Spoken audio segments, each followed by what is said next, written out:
ವಿದ್ಯಾರ್ಥಿಗಳೇ, ನಿನ್ನೆ ನಾವು ಶಬರಿ ಪಾಠದ ಬಗ್ಗೆ ತಿಳ್ಕೊಳ್ತಾ ಇದ್ವಿ. ಶಬರಿ ರಾಮನಿಗಾಗಿ ಪರಿತಪಿಸ್ತಾ ಇರುವ ವಿಚಾರವಾಗಿ, ಆ ಶಬರಿ ರಾಮನ ಬರುವಿಕೆಯನ್ನು ಬರುಮಾಡ್ಕೊಳ್ತಾ ಹೂಮಾಲೆಯನ್ನು ಕಟ್ತಾ ಹೊಸ ಹೊಸ ಹಣ್ಣುಗಳನ್ನು ಸಿದ್ಧಪಡಿಸ್ತಾ ಹಳೆಯ ಹಣ್ಣು ಹೂಗಳನ್ನು ಬೇರ್ಪಡಿಸ್ತಾ ಇರ್ತಕ್ಕಂಥ ಸನ್ನಿವೇಶ, ಆತನ ಬರುವಿಕೆಗಾಗಿ ಹಾಡನ್ನು ಹಾಡ್ತಕ್ಕಂಥ ಸನ್ನಿವೇಶವನ್ನು ತಿಳ್ಕೊಳ್ತಾ ಇದ್ವಿ. ಹಾಗೆ ಶ್ರೀರಾಮ ಲಕ್ಷ್ಮಣರು ಆ ಮತಂಗಾಶ್ರಮಕ್ಕೆ ಬಂದ ಸನ್ನಿವೇಶದ ಬಗ್ಗೆ, ಆ ರಾಮ ಲಕ್ಷ್ಮಣರು ಮತಂಗಾಶ್ರಮದಲ್ಲಿ ಶಬರಿ ತಮಗಾಗಿ ಇಷ್ಟೊಂದು ಪರಿತಪಿಸ್ತಾ ಇದ್ದಾಳಲ್ಲ ಅಂತಕ್ಕಂಥ ವಿಚಾರವನ್ನು ನಾವು ತಿಳ್ಕೊಳ್ತಾ ಇದ್ವಿ. ಹಾಗಾದರೆ ಇಲ್ಲಿ ರಾಮ ಶಬರಿಯನ್ನು ಕುರಿತು ಏನು ಹೇಳ್ತಾನೆ ಅನ್ನೋದನ್ನು ನಾವು ಮುಂದಿನ ಭಾಗದಲ್ಲಿ ತಿಳ್ಕೊಳ್ಳೋಣ. ಈಗ ಈ ಶಬರಿ ಪಾಠದ ಮುಂದಿನ ಭಾಗವನ್ನು ವಾಚನ ಮಾಡೋಣ. ರಾಮ ಹೇಳ್ತಾನೆ, ತಾಯಿ ದಾರಿಗಳಿಗೆ ಬೀಡಿಲ್ಲಿ ದೊರೆಯುವುದೇ ಅಂತ ಹೇಳ್ತಾನೆ. ಶಬರಿ ನಡುಗುವೆದೆಯಿಂದ ಹಿಂದಿರುಗಿ ನಿಟ್ಟಿಸಿ ಮೊದಲು ಬೆರಗು ಕಳೆದ ಮೇಲೆ, ನೀ ರಾಮನೇ ಮಹಾಪುರುಷ? ಅದಕ್ಕೆ ರಾಮ ಹೇಳ್ತಾನೆ, ಅಹುದು ತಾಯಿ, ಅಹುದು. ರಾಮನೆಂಬರು ನನ್ನ, ಈತ ನನ್ನನುಜ ಸೌಮಿತ್ರಿ. ಶಬರಿ ಹೇಳ್ತಾಳೆ, ರಾಮ ಲಕ್ಷ್ಮಣರೇ ನೀವು, ರಾಮನೇ ನೀನು. ಶಬರಿ ತುಂಬ ಸಡಗರಗೊಳ್ಳುತ್ತಾಳೆ. ಮುಂದೆ ಮೇಳದವರು ಹಾಡುವ ಹಾಡು ಅವಳು ಗೈದ ಉಪಚಾರವನ್ನ ಬಣ್ಣಿಸುತ್ತದೆ. ಕಂಡಳು ಶಬರಿ ರಾಮ ಬಂದು ನಿಂದಿರುವುದ, ಕಂಡಳು ಶಬರಿ ರಾಮ ಬಂದು ನಿಂದಿರುವುದ, ಕಂಡ ಬೆರಗು ಕಳೆದ ಬಳಿಕ ಸನಿಹ ಕೈದಿ ಮೈಯ ಮುಟ್ಟಿ, ಪದದಿ ಕೆಡೆದು ಕೈಯ ಕಣ್ಣಿಗೊತ್ತಿಕೊಂಡು ಹನಿಯ ಸುರಿಸಿ ಬನ್ನಿರೆಂದು ಗದ್ಗದಿಸ, ಅಯ್ಯೋ ಏನು ಅಣಿಯೇ ಇಲ್ಲ, ನಿನ್ನೆ ಎಷ್ಟು ಚೆನ್ನವಿಲ್ಲ ಎನ್ನುತ್ತ ಬಲು ಹಂಬಲ ಅಂತು, ತನ್ನ ಬಯಕೆಯಂತೆ ಬಗೆಯ ಬಗೆಯ ಕಂಪನಿಡುವ ವನಮಾಲೆಯ ಕೊರಳಿಗಿಟ್ಟು ಅಬ್ಬ ಎಂದು ಹಿಗ್ಗಿ ಹಿಗ್ಗಿ, ಇದು ರುಚಿ ಇದರಷ್ಟು ರುಚಿಯ ಹಣ್ಣೇ ಇಲ್ಲ ಜಗದೊಳೆಂದು ನಿಮಗೆ ಎಂದೆ ತಂದೆನೆಂದು ತಾನೇ ಅವರ ಕೈಯೊಳಿಟ್ಟು, ಪೂಜೆಯಿಂದ ಸುಪ್ರಸನ್ನರಾಗಿ ರಾಜಕುವರರಂದು ಮಂದಹಾಸ ತೋರೆ ನೋಡಿ ಧನ್ಯ ಭಾವದಿಂದ ಕೂಡಿ, ಹೀಗೆ ಅವರಿಗೆ ಉಪಚಾರವನ್ನ ಮಾಡಿ ಶಬರಿ ತನ್ನ ಅಂತಃಸುಖವನ್ನ ತೋರುವುದಕ್ಕೆ ಈ ತರ ಹಾಡಿಕೊಂಡು ನರ್ತಿಸುತ್ತಾಳೆ. ಸುಖಿನಾ ಸುಖಿನಾ ಸುಖಿನಾನು, ಬರಿ ಸುಖಿ ಸುಮ್ಮನೆ ಸುಖಿನಾನು, ಸುಖಿನಾ ಸುಖಿನಾ ಸುಖಿನಾನು, ಬರಿ ಸುಖಿ ಸುಮ್ಮನೆ ಸುಖಿನಾನು, ನಾನಿಲ್ಲದ ನಾನಾಗಿಹೆನು ಆಸೆ ತೀರಿ ಹಾಯಾಗಿಯೆನು, ನಾನಿಲ್ಲದ ನಾನಾಗಿಹೆನು ಆಸೆ ತೀರಿ ಹಾಯಾಗಿಹೆನು, ಹಂಬಲ ನಳಿದಿಯೇ ತುಂಬಿರುವೆನು ನಾ ಸುಮ್ಮನೆಯೇ ಬಲು ಸುಖಿ ನಾನು, ಸುಖಿನಾ ಸುಖಿನಾ ಸುಖಿನಾನು, ಬರಿ ಸುಖಿ ಸುಮ್ಮನೆ ಸುಖಿ ನಾನು, ಹೊಳೆ ಕಡಲಿಗೆ ಸೇರುವ ತೆರದಿ ನಾವೇ ರೇವಿಗೆ ಬಹ ತೆರದಿ, ಬಗೆ ಬಗೆ ಹಾರೈಕೆಯ ಪಟವಿಳಿಸಿ ನಿಂತಿದೆ ಮನ ಇದೆ ಬಿಡುವೆನಿಸಿ, ಸುಖಿನಾ ಸುಖಿನಾ ಸುಖಿನಾನು, ಬರಿ ಸುಖಿ ಸುಮ್ಮನೆ ಸುಖಿ ನಾನು, ನಿಮ್ಮ ನೋಡುತ್ತಾ ಸುಖಿ ನಾನು, ನಿಮ್ಮನೆ ನುಡಿಸುತ್ತ ಸುಖಿ ನಾನು, ನಿಮ್ಮ ತಣಿವು ನಿಮ್ಮಾನಂದದೆ ಸುಖಿ, ನಿಮ್ಮೆಡೆ ಸುಮ್ಮನೆ ಸುಖಿ ನಾನು, ಇಂದಾಗಿ ಹೆನಾ ಬಲು ಹಗುರ ನೀಡಿಹುದೋ ಪರ ತನ್ನ ಕರ, ನಿನ್ನೆ ನಾಳೆ ಇನ್ನಿಲ್ಲವೆನಗೆನೆ ಈ ನಲವೇ ಚಿರವೆಂಬ ತೆರ, ಸುಖಿನಾ ಸುಖಿನಾ ಸುಖಿನಾನು, ಬರಿ ಸುಖಿ ಸುಮ್ಮನೆ ಸುಖಿ ನಾನು, ಸುಖಿನಾ ಸುಖಿನಾ ಸುಖಿನಾನು, ಬರಿ ಸುಖಿ ಸುಮ್ಮನೆ ಸುಖಿ ನಾನು. ರಾಮ ಹೇಳ್ತಾನೆ, ನಿನ್ನಾದರದೊಳು ಸುಖಿ ನಾವು, ನಿನ್ನೀ ಸ್ವಗದೊಳು ಸುಖಿ ನಾವು, ಕಾಡಿನೊಳಿ ಸವಿ ಕಾಣುವ ಪುಣ್ಯಕ್ಕೆ ನಿನಗೆಂದೆಂದಿ ಗುರುಣಿ ನಾವು. ಶಬರಿ ರಾಮನ ಮಾತನ್ನ ಕೇಳಿ ತನ್ನ ಸೊಗದ ಉನ್ಮಾದವನ್ನ ಸ್ವಲ್ಪ ಹದಕ್ಕೆ ತಂದುಕೊಂಡು ಅವನನ್ನು ನೋಡುತ್ತಾ ಕೊನೆಗೆ ಕಂಬನಿ ದುಂಬಿ, ಬಲು ಸಂತಸ ಬಲು ಸಂತಸ ಬಲು ಸಂತಸವೆನಗೆ, ನನ್ನಾಸೆಯ ಜಾಡ ಹಿಡಿದು ಬಂದಿರಲೈ ಕೊನೆಗೆ, ದಣಿದಿರಯ್ಯ ತಣಿದಿರ, ಹಸಿವು ತೃಷೇನು ಅಳಿದಿರ, ಬಡವೆ ಒಬ್ಬಳೇನ ಗೈವೆ ನನಗೆ ಮರುಕ ತಳೆದಿರ ಅಂತ ಹೇಳ್ತಾರೆ. ರಾಮ ಹೇಳ್ತಾನೆ, ಕಣ್ಣ ನೀರಿದೇಕೆ ತಾಯಿ ತುಸಿ ಊಣಿಯವಿಲ್ಲ, ನಮ್ಮ ಅಯೋಧ್ಯೆಯ ಅರಮನೆಯೊಳು ಇದಕ್ಕೂ ಲೇಸು ಸಲ್ಲ, ಇಂದು ಹಳುವ ಮರೆತೆವು ಇಲ್ಲೇ ಮನೆಯ ನರಿತೆವು, ಇನಿತಾದರ ತೋರ್ವ ನಿನ್ನನ್ನು ಅಬ್ಬೆ ಎಂದೆ ಕುರಿತೆವು ಅಂತ ರಾಮ ಹೇಳ್ತಾನೆ. ಅದಕ್ಕೆ ಶಬರಿ ಹೇಳ್ತಾಳೆ, ರೂಪಿನಂತೆ ಮಾತು ಕೂಡ ಎನಿತುದಾರವಾಗಿದೆ, ಧನ್ಯ ನಾನು ಸಿದ್ಧರ ವರವಿಂದು ನನಗೆ ಫಲಿಸಿದೆ, ನಿಮ್ಮ ಕಂಡ ಪುಣ್ಯವಂತೆ ಹಿಂಗಿ ಹೋಯಿತೆಲ್ಲ ಚಿಂತೆ, ಗುರುವ ಪೂಜೆ ಗೈವ ತಣಿವು ನನಗೆ ಸಂಧಿ ತಿಂದೆ. ಅದಕ್ಕೆ ರಾಮ ಹೇಳ್ತಾನೆ, ಇಂಥ ಶಿಷ್ಯ ಎರ್ತಿ ಪಡೆದ ನಿನ್ನ ಗುರುಗಳೆಂಥರೋ, ಅವರ ಮಹಿಮೆ ಕೇಳಿ ಬಲ್ಲೆ ಎಂಥ ಶಾಂತದಾತರೋ, ಅಳವನೆಲ್ಲ ಮರೆಸಿ ಶಾಂತಿಯೊಂದ ತೋರುವೀಬನ, ಇದರ ನಡುವೆ ಪ್ರೇಮ ಶುದ್ಧೆ ನೀನು ಸುದಿರವೀದಿನ. ಶಬರಿ ಹೇಳ್ತಾಳೆ, ನನ್ನ ಪೊಗಳಲೇಕೆ ರಾಮ ಎಲ್ಲ ಅವರ ಕರುಣೆ, ನೀವಿಲ್ಲಿಗೆ ಪಾದ ಬೆಳೆಸಿ ನನ್ನ ಕಂಡ ಕರುಣೆ, ನೀವು ಬಹಿರಿ ನಿಮ್ಮ ಕಾಣೆ ನಲ್ಮೆಯಹುದು ಎಂದು, ಸಿದ್ಧರೊರೆದ ಮಾತು ನನಗೆ ಸಿದ್ಧಿಯಾಯಿತೆಂದು. ಹಾಡುಗಳು. ಕೋಟಿ ಕರಗಳಿಂ ರವಿಯೆತ್ತಿರುವಿ, ನೀಲದಾಚೆ ಗಮನ ನನಗೀ ಮಾಯೆಯಾಚೆ ಪಯಣ, ಹಾರ ಬಯಸಿನಿ ಹಕ್ಕಿಗಳಂತೆ ತೇಲ ಬಯಸಿನಿ ಬಿಳಿಮುಗಿಲಂತೆ, ಕಾರ್ಮೋಡವ ಸೆರಮಿಂಚಿನ ತೆರದೊಳು ಭವಬಿಡೆ ಬಯಸಿಯ ನಿಂತೆ, ಕೋಟಿ ಕರಗಳಿಂ ರವಿ ಎತ್ತಿರುವಿ ನೀಲದಾಚೆ ಗಮನ ನನಗೀ ಮಾಯೆಯಾಚೆ ಪಯಣ ಅಂತ ಶಬರಿ ಹೇಳ್ತಾಳೆ. ನಂತರ ರಾಮ ಹೇಳ್ತಾನೆ, ಮಾತೆಯ ತೆರ ನೀನೆಮ್ಮಾದರಿಸುತ್ತ ಬಳಿಕೀ ತೆರ ನುಡಿಯೇ ತಾಯಿ, ನಿನಗೀ ಬಗೆ ಸರಿಯೇ ಅಂತ ಹೇಳ್ತಾನೆ. ಅದಕ್ಕೆ ಶಬರಿ, ಪುಣ್ಯಲೋಕ ದೊರೆಯಲೆಂದು ಹರಕೆ ಇಡನೆಗೆ. ಅದಕ್ಕೆ ರಾಮ ಹೇಳ್ತಾನೆ, ಇನಿತು ಪ್ರಿಯವ ಗೈದ ನಿನಗೆ ಸಾವೆ ನಮ್ಮ ಕಾಣಿಕೆ. ಶಬರಿ ಹೇಳ್ತಾಳೆ, ಮರಣವಲ್ಲ ಮುಕ್ತಿ ಪ್ರಭೋ ಇದುವೆ ನನ್ನ ಪೂಣ್ಕೆ. ಅದಕ್ಕೆ ರಾಮ ಹೇಳ್ತಾನೆ, ಮನವೊಪ್ಪಿದರೂ ಎದೆಯೊಪ್ಪದಲ್ಲ. ಶಬರಿ ಹೇಳ್ತಾಳೆ, ನೀನೊಲಿದೊಪ್ಪಲು ದಿವ ತಪ್ಪದಲ್ಲ. ಅದಕ್ಕೆ ರಾಮ ಹೇಳ್ತಾನೆ, ಬೆರಗಾಗಿಹೆ ನಾ ನಿನಗೆ ಅಸ್ತು ಎಂಬೆ ನಲ್ಮೆಗೆ, ಅಸ್ತು ಅಸ್ತು ಪೋಗವ್ವ ನಿನ್ನ ಅಭೀಷ್ಟದ ಸಿದ್ಧಿಗೆ ಅಂತ ಹೇಳ್ತಾಳೆ. ಶಬರಿ ಹೇಳ್ತಾಳೆ, ನಮೋ ನಮೋ ನಿಮಗೆ ನಮೋ, ಬನಕೆ ನಮೋ ಮಲೆಗೆ ನಮೋ, ಎಲ್ಲರಿಗೂ ಶರಣು. ವೇದಿಯಲ್ಲಿ ಉದ್ದೀಪ್ತವಾದ ಅಗ್ನಿಯನ್ನ ಬಲವೊಂದು ಹಾಡುತ್ತಾ ಪ್ರವೇಶಿಸುತ್ತಾಳೆ. ರಾಮ ಹೇಳ್ತಾನೆ, ಹೆಣ್ಣ ರೀತಿಯ ನರಿಯಬಹುದೇ ಅವರ ಬಗೆ ಬಲು ಸೋಜಿಗ, ಎಂಥ ನಿಷ್ಠೆ ಎಂಥ ಪ್ರೀತಿ ಇವಳ ಮರೆಯುವುದೇ ಈ ಜಗ. ಅದಕ್ಕೆ ಲಕ್ಷ್ಮಣ ಹೇಳ್ತಾನೆ, ಆರು ಎತ್ತ ಏಕೆ ಎನದೆ ಹಸುಳೆ ಎಂದದಿ ಒಲಿದಳು, ಕಾಣುತ್ತಲೆ ಬಲು ನಲಿದಾಣ್ಣ ನಲವನೊಮ್ಮೆ ಮರೆತಳು. ರಾಮ ಹೇಳ್ತಾನೆ, ಬೆಳಕೆ ಒಲಿದವರ್ ಉರಿವ ಬತ್ತಿಯ ಕರುಕ ಕಾಣರು. ಲಕ್ಷ್ಮಣ, ಬಾಳ ಸುತ್ತಿಯ ದೇವ ತೇಜದ ಕಾಂಬರಿಗೆ ಇದೆ ಲಕ್ಷಣ. ಲಕ್ಷ್ಮಣ ಹೇಳ್ತಾನೆ, ಅಸುರ ನೆಡರಿಂ ಕಾದು ತನ್ನೆಡೆಗೆ ಎಮ್ಮ ಸೆಳೆದಳು, ಈ ಅರ್ತಿಗೆ ಏನನೆಂಬೆನು ಅಣ್ಣ, ಇಂತೆಯೇ ನೆನೆಯುತ್ತಿರಬಹುದು ಅತ್ತಿಗೆ.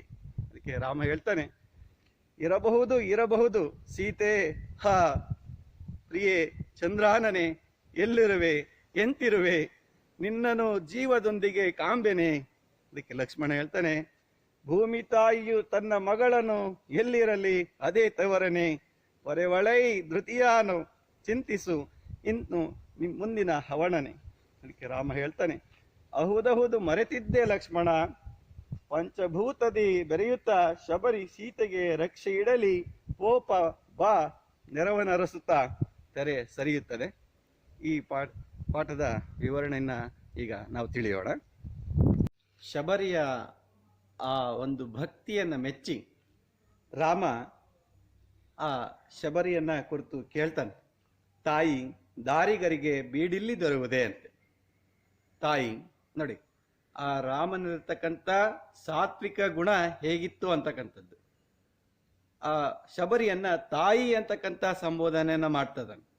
ಅಂದ್ರೆ ಮಗುವಿಗೆ ಬಾಲ ಸಂಸ್ಕಾರ ಕೊಟ್ಟಾಗ ಆ ಒಂದು ಮಗು ಹೇಗೆ ಒಬ್ಬ ಮಹಾ ವ್ಯಕ್ತಿಯಾಗಿ ಬೆಳಿಲಿಕ್ಕೆ ಸಾಧ್ಯ ಆಗುತ್ತೆ ಅನ್ನೋದನ್ನ ನಾವಿಲ್ಲಿ ರಾಮನ ಗುಣ ಸ್ವಭಾವವನ್ನ ಓದಿ ತಿಳ್ಕೊಬೇಕಾಗುತ್ತೆ.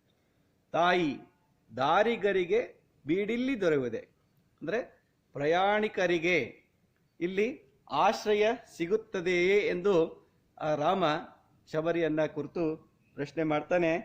ಶಬರಿ ಹೇಳ್ತಾಳೆ, ನಡುಗುವ ಎದೆಯಿಂದ ಹಿಂದಿರುಗಿ ನಿಟ್ಟಿಸಿ ಮೊದಲು ಬೆರಗು ಕಳೆದ ಮೇಲೆ, ಅಂದ್ರೆ ಆ ಒಂದು ರಾಮನ ಬರುವಿಕೆಗಾಗಿ ಕಾದು ಕಾದು ಹಂಬಲಿಸಿದ್ದಂತಹ ಶಬರಿ ಆತ ರಾಮನೇ ಅಂತಕ್ಕಂಥ ಒಂದು ಸ್ಪಷ್ಟವಾದಂತಹ ನಿಶ್ಚಯವನ್ನ ಮಾಡ್ಕೊಳ್ತಾ ಇದ್ದಾಳೆ.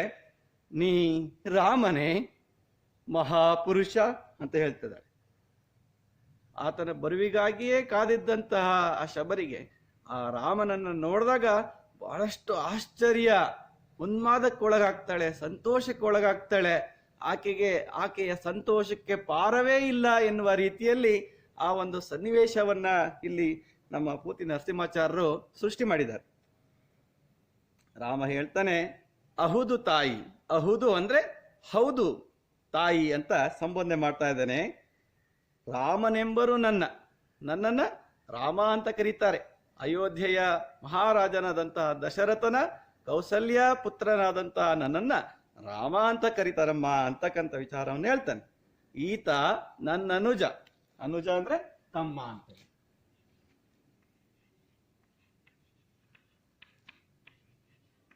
ತಮ್ಮ ಸಹೋದರ ಅಂತಲೂ ಕಡೆ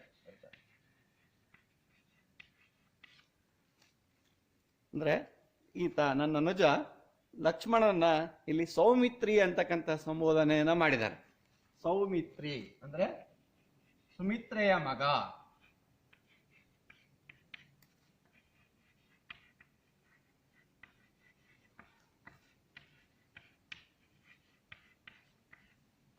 ದಶರಥನ ಪತ್ನಿಯಾದಂತಹ ಸುಮಿತ್ರೆಯ ಮಗನಾದ್ರಿಂದ ಈತನಿಗೆ ಸೌಮಿತ್ರಿ ಅಂತಕ್ಕಂಥ ಹೆಸರು ಬಂತು. ಯಾರಿಗೆ? ಲಕ್ಷ್ಮಣನಿಗೆ. ನೋಡಿ, ಇದು ಕೂಡ ಬಹುರ್ವಿ ಸಮಾಸಕ್ಕೆ ಉದಾಹರಣೆ ಆಗ್ತದೆ.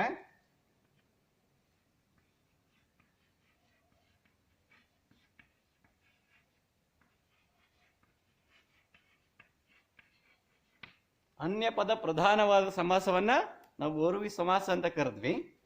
ಅಂದ್ರೆ ಸುಮಿತ್ರೆಯ ಮಗ ಯಾರೋ ಅವನು ಅಂದ್ರೆ ಬೇರೆ ಪದ ಪ್ರಧಾನ ಯಾವುದು? ಲಕ್ಷ್ಮಣ ಅಂತಕ್ಕಂಥ ಪದ ಪ್ರಧಾನವಾದ್ರಿಂದ ಅದನ್ನ ನಾವು ಅನ್ಯ ಪದ ಪ್ರಧಾನವಾದ ಸಮಾಸವನ್ನ ಬಹುರ್ವಿ ಸಮಾಸ ಅಂತ ಕರೆದ್ವಿ ಅಂತಕ್ಕಂಥದ್ದು ನೆನ್ಪಿಟ್ಕೋಬೇಕಾಗುತ್ತೆ. ನಂತರ ಹೇಳ್ತಾನೆ ಶಬರಿ, ರಾಮ ಲಕ್ಷ್ಮಣರೇ ನೀವು, ರಾಮನೇ ನೀವು ಅಂತಕ್ಕಂಥ ಒಂದು ನಿಶ್ಚಿತವನ್ನ ಮಾಡ್ಕೊಳ್ತಾಳೆ. ಶಬರಿ ತುಂಬಾ ಸಡಗರಗೊಳ್ಳುತ್ತಾಳೆ. ಮುಂದೆ ಮೇಳದವರು ಹಾಡುವ ಹಾಡು ಅವಳು ಗೈದ ಉಪಚಾರವನ್ನ ಬಣ್ಣಿಸ್ತದೆ ಅಂತಕ್ಕಂಥದ್ದು. ಶಬರಿಯ ಸಡಗರ, ಸಂತೋಷ ಎಲ್ಲೇ ಮೀರಿದಂತಹ ಸಂತೋಷವನ್ನ ಮೀರ್ತಾ ಇದ್ದಾಳೆ. ಈಗ ಕಂಡಳು ಶಬರಿ, ರಾಮ ಲಕ್ಷ್ಮಣರನ್ನ ಕಂಡು ಬಹಳಷ್ಟು ಸಂತೋಷ ಪಟ್ಲು.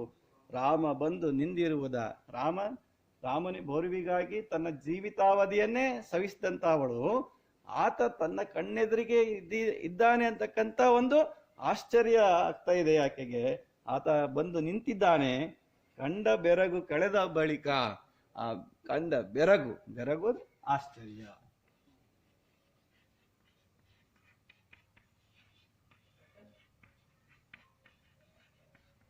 ಆಶ್ಚರ್ಯ ಅನ್ಸ್ತಾ ಇದೆ, ಅದ್ಭುತ ಅನ್ಸ್ತಾ ಇದೆ. ಇಷ್ಟು ವರ್ಷ ಕಾದಿದ್ರು ಕೂಡ ರಾಮ ಬಂದಿಲ್ಲ, ಇವತ್ ಬಂದಿದ್ದಾನೆ. ಅದು ಕನಸೋ ನನಸೋ ಎಂಬ ಆ ಒಂದು ಕಾತುರತೆ ಆ ಶಬರಿಯ ಮನದಲ್ಲಿ ಮೂಡ್ತಾ ಇದೆ. ಸನಿಹ ಕೈದೆ ಮೈಯ ಮುಟ್ಟಿ ಆತನ ಹತ್ತಿರಕ್ಕೆ ಹೋಗಿ, ಸನಿಹ ಅಂದ್ರೆ ಹತ್ತಿರ, ಆ ಒಂದು ಸನಿಹಕ್ಕೆ ಹೋಗಿ ಆತನ ಮೈಯನ್ನ ಮುಟ್ಟಿ ಆತ ನಿಜವಾಗ್ಲೂ ರಾಮನೇ ಅಂತಕ್ಕಂಥದ್ದನ್ನ ಆಕೆ ನಿಶ್ಚಯ ಮಾಡ್ಕೊಳ್ತಾ ಇದ್ದಾಳೆ. ಪದದಿ ಕೆಡೆದು, ನೋಡಿ ಪದದಿ ಅಂದ್ರೆ ಪಾದಕ್ಕೆ ನಮಸ್ಕರಿಸಿ ಅಂತ ಹೇಳಿ. ಪದದಿ ಅಂದ್ರೆ ಪಾದ ಅಂದ್ರೆ ಪಾದ ಅಂತ ನೆನ್ಪಿಡ್ಕೋಬೇಕು. ಆತನ ಪಾದಗಳಿಗೆ ನಮಸ್ಕರಿಸಿ, ನೋಡಿ ಪದದಿ ಕೆಡೆದು ಕೈಯ ಕಣ್ಣಿಗೆ ಒತ್ತಿಕೊಂಡು ಆತನ ಪಾದವನ್ನ ಸ್ಪರ್ಶಿಸಿದಂತ ಕೈಯನ್ನ ಕಣ್ಣಿಗೆ ಒತ್ಕೊಳ್ತಾ ಇದ್ದಾಳೆ. ಹನಿಯ ಸುರಿಸಿ ಆನಂದ ಬಾಷ್ಪವನ್ನ ಸುರಿಸ್ತಾ ಇದ್ದಾಳೆ. ಬನ್ನಿರೆಂದು ಗದ್ಗದಿಸುತ್ತಾ, ಆಕೆಗೆ ಮಾತೆ ಹೊರಡ್ತಾ ಇಲ್ಲ, ಆ ಧ್ವನಿ ಗದ್ಗದಿಸ್ತಾ ಇದೆ. ಅಯ್ಯೋ ಏನು ಹಣಿಯೇ ಇಲ್ಲ, ನೀವು ಇವತ್ತು ಬರ್ತೀರಾ ನಾಳೆ ಬರ್ತೀರಾ ಅಂತ ನಾನು ಸಿದ್ಧತೆ ಮಾಡಿದ್ದೆ, ಆದ್ರೆ ಇವತ್ತು ಕೂಡ ಸಿದ್ಧತೆ ಮಾಡಬೇಕಾಗಿತ್ತು, ತಡ ಆಯ್ತು, ಇವತ್ತು ಬಂದಿದ್ದೀರಲ್ಲ ಏನು ವ್ಯವಸ್ಥೆ ಇಲ್ಲಲ್ಲ ಅಂತೇಳಿ ಬಹಳಷ್ಟು ಗಾಬರಿಗೊಳ್ತಾ ಇದ್ದಾಳೆ, ಕಾತರಗೊಳ್ತಾ ಇದ್ದಾಳೆ. ಇನ್ನು ಸಿದ್ಧತೆ ಆಗಿಲ್ಲ ಅಲ್ಲ ಅಂತಕ್ಕಂಥ ಯಾರಾದ್ರೂ ನೆಂಟರುಗಳು ಬಂದ್ರೆ ನಾವು ನಮ್ಮ ಮನೆಗಳಲ್ಲಿ ಇನ್ನು ಸಿದ್ಧತೆ ಆಗಿಲ್ಲ, ಒಂದು ಬೇಕಾದಂತ ಎಲ್ಲ ಏರ್ಪಾಡುಗಳಾಗಿಲ್ಲ ಅಂತ ಹೇಳ್ತಿರ್ತೀವಿ. ಅದೇ ರೀತಿಯಾಗಿ ಇಲ್ಲಿ ಕೂಡ ಶಬರಿ ಹೇಳ್ತಾ ಇದ್ದಾಳೆ, ಇಲ್ಲಿ ಅಣಿ ಅಂದ್ರೆ ಸಿದ್ಧತೆ.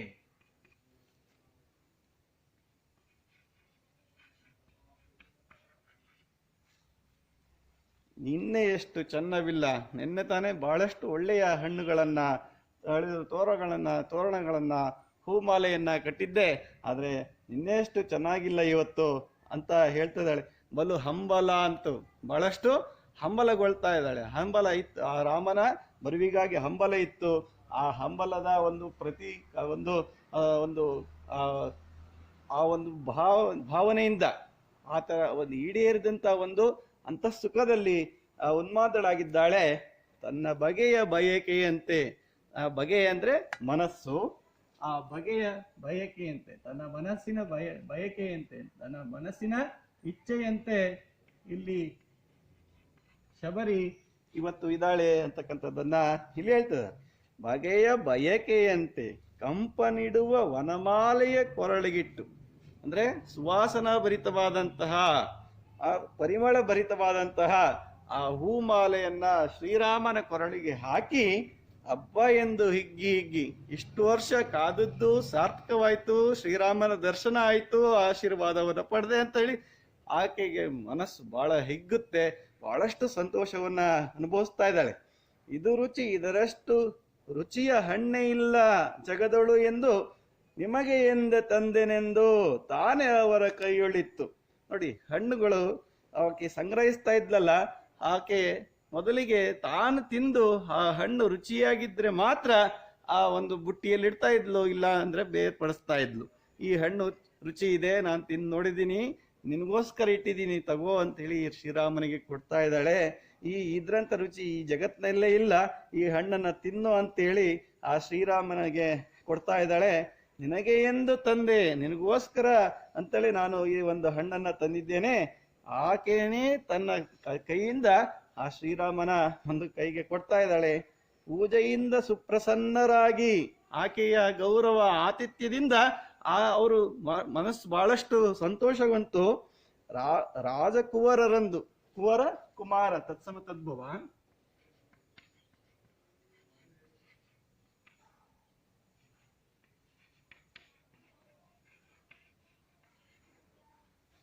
ರಾಜಕುಮಾರರಂದು ಮಂದಹಾಸ್ಯ ಬೇರೆ, ಮನದೊಳಗೆ ನಗುವನ್ನ ಬೀರ್ತಾ ಇದ್ದಾರೆ, ಆ ಒಂದು ಸಂತೋಷದ ನಗೆಯನ್ನ ಬೀರ್ತಾ ಇದ್ದಾರೆ. ಧನ್ಯ ಭಾವದಿಂದ ಕೂಡಿ, ಧನ್ಯತಾ ಭಾವ ಅಂದ್ರೆ ನಾವು ಹುಟ್ಟಿದ್ದಕ್ಕೂ ನಾವು ಈ ಒಂದು ಜಾಗಕ್ಕೆ ಬಂದದ್ದಕ್ಕೂ ಸಾರ್ಥಕ ಆಯ್ತಪ್ಪ ಅಂತಕ್ಕಂಥ ಒಂದು ಧನ್ಯತಾ ಭಾವನೆಯನ್ನ ಇಲ್ಲಿ ರಾಮ ಲಕ್ಷ್ಮಣರು ಅನುಭವಿಸ್ತಾ ಇದ್ದಾರೆ. ಹೀಗೆ ಅವರಿಗೆ ಉಪಚಾರವನ್ನ ಮಾಡಿ ಶಬರಿ ತನ್ನ ಅಂತಃಸುಖವನ್ನ ತೋರುವುದಕ್ಕೆ ಈ ತರ ಹಾಡಿಕೊಂಡು ನರ್ತಿಸುತ್ತಾಳೆ. ಇಲ್ಲಿ ರಾಮ ಲಕ್ಷ್ಮಣರಿಗೂ ಕೂಡ ಧನ್ಯತಾ ಭಾವ ಆಗಿದೆ, ಶಬರಿಗೂ ಕೂಡ ಧನ್ಯತಾ ಭಾವ ಇದೆ. ಆ ಒಂದು ನಾನು ಇಷ್ಟು ವರ್ಷ ಕಾದದಕ್ಕೂ ನಾನು ಧನ್ಯರಾದೆ ಅಂತಕ್ಕಂಥದ್ದು, ನಾವು ಬಂದದ್ದಕ್ಕೂ ಧನ್ಯರಾದ್ವಿ ಅಂತಕ್ಕಂಥ ಅವರ ಮನಸ್ಸಿನಲ್ಲೂ ಅಭಿಪ್ರಾಯ ಇದೆ. ಹೀಗೆ ಅವರಿಗೆ ಉಪಚಾರವನ್ನ ಮಾಡಿ ಶಬರಿ ತನ್ನ ಅಂತಃಸುಖವನ್ನ ತೋರುವುದಕ್ಕೆ ಈ ತರ ಹಾಡಿಕೊಂಡು ನರ್ತಿಸುತ್ತಾಳೆ. ಯಾವ ರೀತಿಯಾದಂತ ಹಾಡನ್ನ ಹೇಳ್ತಾಳೆ ಅಂತಕ್ಕಂಥದ್ದು ನೋಡೋಣ. ಸುಖಿನಾ ಸುಖಿನಾ ಸುಖಿನಾನು, ಬರೀ ಸುಖಿ ಸುಮ್ಮನೆ ಸುಖಿ ನಾನು ಅಂದ್ರೆ ಇಲ್ಲಿ ಅಂತಃಸುಖ, ಮನದಾಳದ ಸುಖವನ್ನ ಅನುಭವಿಸ್ತಾ ಇದ್ದಾಳೆ. ಯಾವುದೇ ಐಶ್ವರ್ಯ ಅಂತಸ್ತಿನ ಸುಖ ಇಲ್ಲ. ಇಲ್ಲಿ ಈ ರಾಮನ ಬರುವಿಕೆಗಾಗಿ ಆತನ ದರ್ಶನದ ಆಶೀರ್ವಾದದ ಸುಖವನ್ನ ಇಲ್ಲಿ ಅನುಭವಿಸ್ತಾ ಇದ್ದಾಳೆ. ಆ ಐಶ್ವರ್ಯ ಅಂತಸ್ತು ನನಗೆ ಬೇಕಾಗಿಲ್ಲ, ನಾನು ಬಡವೆ, ಆ ಶ್ರೀರಾಮನ ದರ್ಶನವೇ ನನಗೆ ಕೋಟಿ ಒಂದು ದುಡ್ಡು ಸಿಕ್ಕ ಹಾಗೆ ಅಂತಕ್ಕಂಥ ಭಾವನೆಯನ್ನ ಇಲ್ಲಿ ವ್ಯಕ್ತಪಡಿಸ್ತಾಳೆ. ನಾನಿಲ್ಲದ ನಾನಾಗಿ ಏನೋ, ನಾನು ಈ ಜಗತ್ತಿನಲ್ಲಿ ದೈಹಿಕವಾಗಿದ್ದೆ, ನನ್ನ ಮನಸ್ಸೆಲ್ಲ ಶ್ರೀರಾಮನ ಸುತ್ತ ಸುತ್ತರಿತಾ ಇತ್ತು. ಆಸೆ ತೀರಿ ಹಾಯಾಗಿಯೇನೋ, ನನ್ನ ಆಸೆ ಈಗ ಪೂರ್ಣ ಆಯಿತು. ರಾಮನ ಬರುವಿಕೆಗಾಗಿ ನಾನು ಆಸೆಯನ್ನು ಇಟ್ಕೊಂಡಿದ್ದೆ, ಆ ಆಸೆ ಈಗ ಪೂರ್ಣಗೊಳ್ತು. ಹಂಬಲ ನಳಿದೆಯೇ ತುಂಬಿರುವೆನು ನನ್ನ ಹಂಬಲ ಏನಿತ್ತು ಅದು ಪೂರ್ಣ ಆಯಿತು, ನನ್ನ ಮನಸ್ತೃಪ್ತಿ ಆಯಿತು ಅಂತಕ್ಕಂಥ ಭಾವನೆಯನ್ನ ತಾಳ್ತಾ ಇದ್ದಾಳೆ. ಸುಮ್ಮನೆಯೇ ಬಲು ಸುಖಿ ನಾನು, ಅಂದ್ರೆ ನನಗೆ ಈ ಸುಖ ಸಂತೋಷ ಸಿಕ್ಕಿದೆ ಅಂದ್ರೆ ಅದು ದೈಹಿಕವಾದಂಥ ಸುಖ ಅಲ್ಲ, ಮಾನಸಿಕವಾದಂಥ ಸುಖ. ಅದಕ್ಕೋಸ್ಕರ ಸುಮ್ಮನೆ ನಾನು ಬಲು ಸುಖಿಯಾಗಿದ್ದೇನೆ, ಸಾಕಷ್ಟು ಸುಖವನ್ನ ಅನುಭವಿಸ್ತಾ ಇದ್ದೀನಿ. ಹೊಳೆ ಕಡಲಿಗೆ ಸೇರುವ ತೆರದಿ, ಹೊಳೆ ಕಡಲನ್ನ ಸೇರುತ್ತೆ, ಸಮುದ್ರವನ್ನ ಸೇರಿ ತನ್ನ ಒಂದು ಗುರಿಯನ್ನ ತಲುಪುತ್ತೆ. ಹಾಗೇನೆ ನಾವೇ ರೇವಿಗೆ ಬಹತರದಿ, ಒಂದು ಹಡಗು ಒಂದು ರೇವುಗೆ ಅಂದ್ರೆ ಬಂದರಿಗೆ ಹೋಗಿ ತಲುಪುವಂತ ಒಂದು ಗುರಿಯನ್ನ ಇಟ್ಕೊಂಡಿರುತ್ತೆ. ಹಾಗೆ ಆ ರಾಮನ ದರ್ಶನವನ್ನ ಪಡಿಬೇಕು ಅಂತಕ್ಕಂಥ ಗುರಿ ನನ್ನಲ್ಲಿತ್ತು, ಅದು ಇವತ್ತು ಈಡೇರಿತ್ತು. ಇಲ್ಲಿ ಉಪಮೆಗಳ ಮೂಲಕ ನಾವು ಲೇಖಕರಾದಂಥ ಪೂತಿ ನರಸಿಂಹಾಚಾರ್ಯ ನಮಗೆ ಇಲ್ಲಿ ವಿವರಣೆಯನ್ನ ನೀಡ್ತಿರೋದನ್ನ ನಾವು ಕಾಣ್ತೀವಿ. ಬಗೆ ಬಗೆ ಹಾರೈಕೆಯ ಪಟವಿಳಿಸಿ, ಬಗೆ ಬಗೆ ಅಂದ್ರೆ ರೀತಿಯ ವಿಧ ವಿಧವಾದ ಬಯಕೆಯ ಪಟವಿಳಿಸಿ, ಆತನ ಬರುವಿಗಾಗಿ ಬಯಕೆಯ ಹಲವಾರು ರೀತಿಯಾದಂಥ ಹಾಡುಗಳನ್ನ ವಿಚಾರಗಳನ್ನ ಆತನ ನೆನಪಿಗಾಗಿ ಸ್ಮರಣೆಯನ್ನ ಮಾಡ್ಕೊಳ್ತಾ ಇದ್ದಾಳೆ. ನಿಂತಿದೆ ಮನ ಇದೆ ಬಿಡುವೆನಿಸಿ, ಇಷ್ಟು ದಿನ ನಿನ್ನ ಧ್ಯಾನವೇ ನನ್ನ ಜಪ ಆಗಿತ್ತು, ತಪ ಆಗಿತ್ತು, ಜೀವನವೇ ಆಗಿತ್ತು. ಈಗ ಆ ಒಂದು ಜಪ ತಪಕ್ಕೆ ಒಂದಿಷ್ಟು ನೆಮ್ಮದಿಯನ್ನ ಸಿಕ್ಕಿದೆ, ಅದಕ್ಕೆ ಒಂದಿಷ್ಟು ಬೆಲೆ ಸಿಕ್ಕಿದೆ, ಮೌಲ್ಯ ಬಂದಂತಾಗಿದೆ ಅಂತಕ್ಕಂಥ ವಿಚಾರವನ್ನ ಇಲ್ಲಿ ಶಬರಿ ಶ್ರೀರಾಮನನ್ನ ಕುರಿತು ಹೇಳ್ತಾ ಇದ್ದಾಳೆ. ಸುಖಿನಾ ಸುಖಿನಾ ಸುಖಿ ನಾನು, ಬರೀ ಸುಖಿ ಸುಮ್ಮನೆ ಸುಖಿ ನಾನು. ನಿಮ್ಮ ನೋಡುತ್ತಾ ಸುಖಿ ನಾನು, ನಿಮ್ಮನ್ನ ನೋಡ್ತಾ ಇದ್ದೀನಿ, ರಾಮ ಲಕ್ಷ್ಮಣರು ನನ್ನ ಎದುರಿಗೆ ನಿಂತಿದ್ದಾರೆ, ನಿಮ್ಮನ್ನ ನೋಡ್ತಲೇ ನಾನು ಬಹಳಷ್ಟು ಸುಖವನ್ನ ಅನುಭವಿಸ್ತಾ ಇದ್ದೀನಿ. ನಿಮ್ಮನೆ ನುಡಿಸುತ್ತಾ ಸುಖಿ ನಾನು, ನಿಮ್ಮ ಜೊತೆಗೆ ಮಾತಾಡ್ತಾನೆ ನಾನು ಸುಖವನ್ನ ಅನುಭವಿಸ್ತಾ ಇದ್ದೀನಿ ಅಂತಕ್ಕಂಥ ವಿಚಾರ. ನಿಮ್ಮ ತಣಿವು ನಿಮ್ಮ ಆನಂದದಿ ಸುಖಿ, ನೀವು ತಣಿವು ಅಂದ್ರೆ ನಿಮ್ಮ ಒಂದು ದಣಿವನ್ನ ಆರಿಸ್ಕೋಬೇಕು, ನಿಮ್ಮ ಒಂದು ಬಾಯಾರಿಕೆ ಮತ್ತೆ ಹಸಿವು ನೀಗಬೇಕು, ಇದೇ ಆ ಒಂದು ನಿಮ್ಮ ಸುಖವೇ ನನ್ನ ಸುಖ ಅಂತಕ್ಕಂಥ ಒಂದು ಉನ್ಮಾದದಲ್ಲಿ ಈ ಮಾತನ್ನು ಹೇಳ್ತಾ ಇದ್ದಾಳೆ. ನಿಮ್ಮೆಡೆ ಸುಮ್ಮನೆ ಸುಖಿ ನಾನು, ನಿಮ್ ಜೊತೆಗೆ ನಾನು ಇದ್ದೀನಿ ಅಂದ್ರೆ ಅದಕ್ಕೆ ನಾನು ಸುಖವನ್ನು ಅನುಭವಿಸ್ತಾ ಇದ್ದೀನಿ. ಇಂದಾಗಿ ನಾ ಬಲು ಹಗುರ, ಅಂದ್ರೆ ಇಷ್ಟು ದಿನ ನನ್ನ ಮನಸ್ಸು ಬಹಳಷ್ಟು ಭಾರವಾಗಿತ್ತು, ಇವತ್ತು ಹಗುರ ಆಯಿತು. ಶ್ರೀರಾಮ ಲಕ್ಷ್ಮಣರ ದರ್ಶನವನ್ನ ಮಾಡಿದಂತ ಒಂದು ಪುಣ್ಯ ನನಗೆ ಲಭಿಸಿದೆ. ನೀಡಿಹುದೋ ಪರ ತನ್ನ ಕರ, ಇವತ್ತು ನನ್ನ ಜೀವನ ಸಾರ್ಥಕ ಆಯಿತು. ಇನ್ನ ಬೇರೆ ಲೋಕಕ್ಕೆ ನಾನು ಹೋಗ್ಬೇಕು, ಬೇರೆ ಲೋಕದ ಒಂದು ದೈವ ನನ್ನನ್ನು ಕೈ ಬೀಸಿ ಕರೆಯುತ್ತಿದೆ ಅಂತಕ್ಕಂಥ ವಿಚಾರವನ್ನ ಶಬರಿ ಇಲ್ಲಿ ಹೇಳ್ತಾ ಇದ್ದಾಳೆ. ಕರ ಅಂದ್ರೆ ಕೈ ಅಂತೇಳಿ.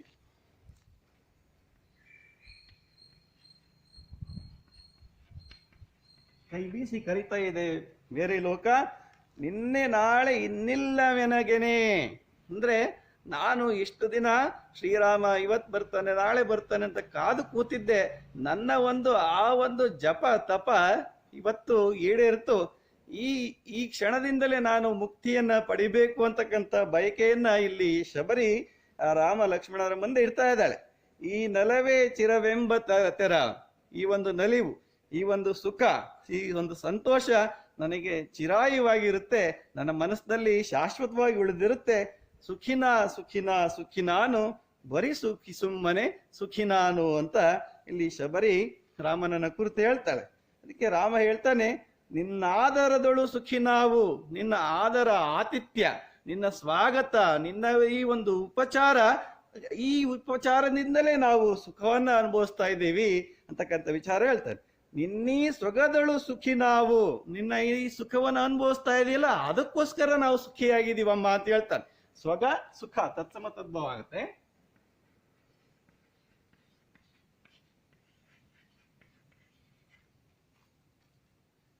ನೋಡಿ, ಕಾಡಿನೊಳಿ ಸವಿ ಕಾಣುವ ಪುಣ್ಯಕ್ಕೆ, ಈ ಕಾಡಿನಲ್ಲಿ ಈ ದಟ್ಟವಾದಂತ ಅರಣ್ಯದಲ್ಲಿ ಈ ರೀತಿಯಾದಂತ ಊಟೋಪಚಾರವನ್ನ ಮತ್ತೆ ಬಾಯಾರಿಕೆಯನ್ನ ನೀಗಿಸಿದಂತ ಆತಿಥ್ಯವನ್ನ ಮಾಡಿದಂತ ನಿನ್ನ ಈ ಋಣವನ್ನ ನಾವು ಹೇಗೆ ತೀರಿಸ್ಲಿಕ್ಕೆ ಸಾಧ್ಯ. ಕಾಡಿನಲ್ಲಿ ನಮಗೆ ಈ ರೀತಿಯಾದಂಥ ಉಪಚಾರವನ್ನ ನೀಡ್ತಾರೆ ಅಂತಕ್ಕಂಥ ಒಂದು ನಂಬಿಕೆ ಇದ್ದಿಲ್ಲ. ನಿನಗೆಂದೆಂದಿಗೂ ನಾವು ಋಣಿಯಾಗಿದ್ದೀವಿ ಅಂತಕ್ಕಂಥ ವಿಚಾರವನ್ನು ಹೇಳ್ತಿದ್ದಾರೆ. ನದಿ ಅಂದ್ರೆ ಋಣಗಳಲ್ಲಿ ಅನ್ನದ ಋಣ ಬಹಳಷ್ಟು ಶಾಶ್ವತವಾದಂತೂ. ಹಾಗಾಗಿ ಈ ರಾಮ ಹೇಳ್ತಾ ಇದ್ದಾನೆ, ನಾವು ನಿನಗೆ ಯಾವತ್ತು ಋಣಿಯಾಗಿರ್ತೀವಮ್ಮ ಅಂತೇಳಿ. ಅದಕ್ಕೆ ಶಬರಿ ಹೇಳ್ತಾಳೆ, ರಾಮನ ಮಾತನ್ನ ಕೇಳಿ ತನ್ನ ಸೊಗದ ಉನ್ಮಾದವನ್ನ ಸ್ವಲ್ಪ ಹದಕ್ಕೆ ತಂದುಕೊಂಡು ಅವನನ್ನ ನೋಡುತ್ತಾ ಕೊನೆಗೆ ಕಂಬನಿ ದುಂಬಿ ಕಣ್ಣೀರನ್ನ ಸುರಿಸ್ತಾ ಇದ್ದಾಳೆ. ಕಂಬನಿ ಅಂದ್ರೆ ಕಣ್ಣೀರು. ಬಲು ಸಂತಸ ಬಲು ಸಂತಸ ಬಲು ಸಂತಸವಿನಗೆ, ನನ್ನ ಆಸೆಯ ಜಾಡ ಹಿಡಿದು ಬಂದಿರಲೇ ಕೊನೆಗೆ. ದಣಿದಿರಯ್ಯ ತಣಿದಿರ, ಹಸಿವು ತೃಷೆಯ ನಳಿದಿರ, ಬಡವೆ ಒಬ್ಬಳೇನ ಗೈವೆ ನನಗೆ ಮರುಕ ತಳಿದಿರ. ಬಲು ಸಂತಸ, ಬಹಳಷ್ಟು ಸಂತೋಷ ಆಗಿದೆ, ನನಗೆ ಬಹಳಷ್ಟು ಸಂತೋಷ ಆಗಿದೆ.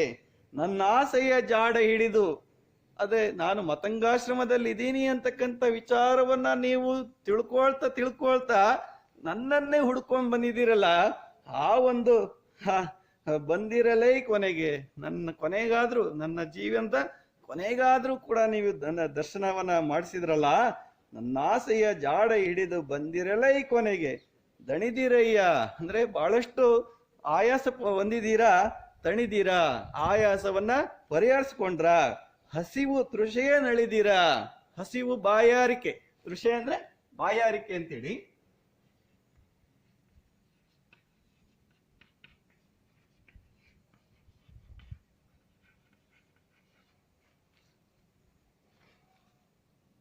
ಬಡವೆ ಒಬ್ಬಳೇನ ಗೈವೆ ನನಗೆ ಮುರುಕ ತಳೆದಿರ.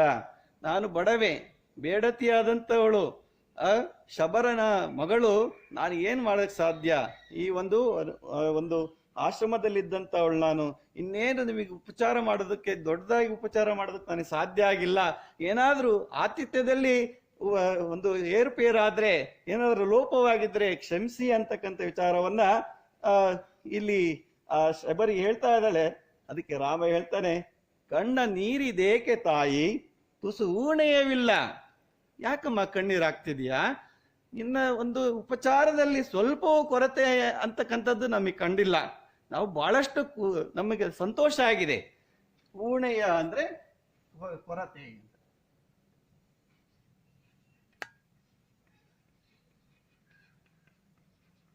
ಸ್ವಲ್ಪನೂ ಕೊರತೆ ಆಗಿಲ್ಲ ಅಂತಕ್ಕಂಥ ವಿಚಾರವನ್ನ ಇಲ್ಲಿ ಹೇಳ್ತಾ ಇದ್ದಾನೆ. ಯಾರು? ರಾಮ. ಕಣ್ಣ ನೀರಿದೇಕೆ ತಾಯಿ, ಸ್ವಲ್ಪನೂ ಕೊರತೆ ಆಗಿಲ್ಲ. ನಮ್ಮ ಅಯೋಧ್ಯೆಯ ಅರಮನೆಯೊಳು ಇದಕ್ಕೂ ಲೇಸಲ್ಲ. ನಮ್ಮ ಅಯೋಧ್ಯೆಯ ಅರಮನೆಯಲ್ಲೂ ಕೂಡ ಇಷ್ಟೊಂದು ಈ ರೀತಿಯ ಒಳ್ಳೆಯ ರೀತಿಯಾದಂತಹ ಆದರ ಆತಿಥ್ಯ, ಅಂದ್ರೆ ಮನಸ್ಪೂರ್ವಕವಾಗಿ ಈ ತರ ಆತಿಥ್ಯವನ್ನ ಮಾಡ್ತಕ್ಕಂಥದ್ದು ನಮ್ಮ ಆ ಒಂದು ರಾಜ್ಯದಲ್ಲೂ ಕೂಡ ಇಲ್ಲ. ಆ ರೀತಿಯಾದಂತಹ ಅದಕ್ಕಿಂತ ಹೆಚ್ಚಾಗಿ ಆತಿಥ್ಯ ನಮಗೆ ಇಲ್ಲಿ ಸಿಕ್ಕಿದೆ. ಇಲ್ಲೇ ಮನೆಯ ನರಿತೆವು. ನಾವು ಇದನ್ನ ಕಾಡು ಅನ್ನೋದನ್ನ ಮರೆತ್ವಿ. ಈ ಒಂದು ಕಾಡನ್ನೇ ನಮ್ಮ ಮನೆ ಅಂತಕ್ಕಂಥ ಒಂದು ಭಾವನೆಯನ್ನ ತಾಳಿದೀವಿ ಅಂತಕ್ಕಂಥ ವಿಚಾರವನ್ನ ಹೇಳ್ತಾರೆ. ನೋಡಿ, ಇಂದು ಹಳುವ ಮರೆತೆವು. ನೋಡಿ, ಹಳುವ ಅಂತ ಬಳಸಿದ್ದಾರೆ. ಹಳು ಅಂದ್ರೆ ಕಾಡು ಅಂತ ಇಲ್ಲಿ ಹಕಾರ ಬರುತ್ತೆ. ಹಳುವ ಅಂದ್ರೆ ಕಾಡನ್ನ ಮರೆತೆವು. ಇದು ಅರಣ್ಯ ಪ್ರದೇಶ, ಇದು ಕಾಡು ಅನ್ನೋದನ್ನ ಮರೆತು ಇಲ್ಲೇ ಮನೆಯನ್ನ ಅರಿತೆವು. ಇದು ನಮ್ಮ ಮನೆ ಅಂತಕ್ಕಂಥ ಭಾವನೆಯನ್ನ ನಾವು ತಾಳಿದೀವಮ್ಮ ಅಂತ ಹೇಳ್ತಿದ್ದಾರೆ. ನಿತಾದರ ತೋರ್ವ ನಿನ್ನ ಅಬ್ಬೆ ಎಂದೇ ತಿಳಿದೆವು. ನೋಡಿ, ಇಷ್ಟೊಂದು ರೀತಿಯ ಆದರ ಆತಿಥ್ಯವನ್ನ, ಸ್ವಾಗತವನ್ನ ಮಾಡಿದಂತ ನಿನ್ನನ್ನ ನಾವು ತಾಯಿ ಅಂತಕ್ಕಂಥ ಒಂದು ತಾಯಿಯ ಸ್ಥಾನವನ್ನ ತುಂಬಿ ನೋಡ್ತಕ್ಕಂಥ ಬಯಕೆ ನಮ್ದಾಗಿದೆಯಮ್ಮ. ಅಬ್ಬೆ ಅಂದ್ರೆ ಇಲ್ಲಿ ತಾಯಿ ಅಂತ ಹೇಳಿ.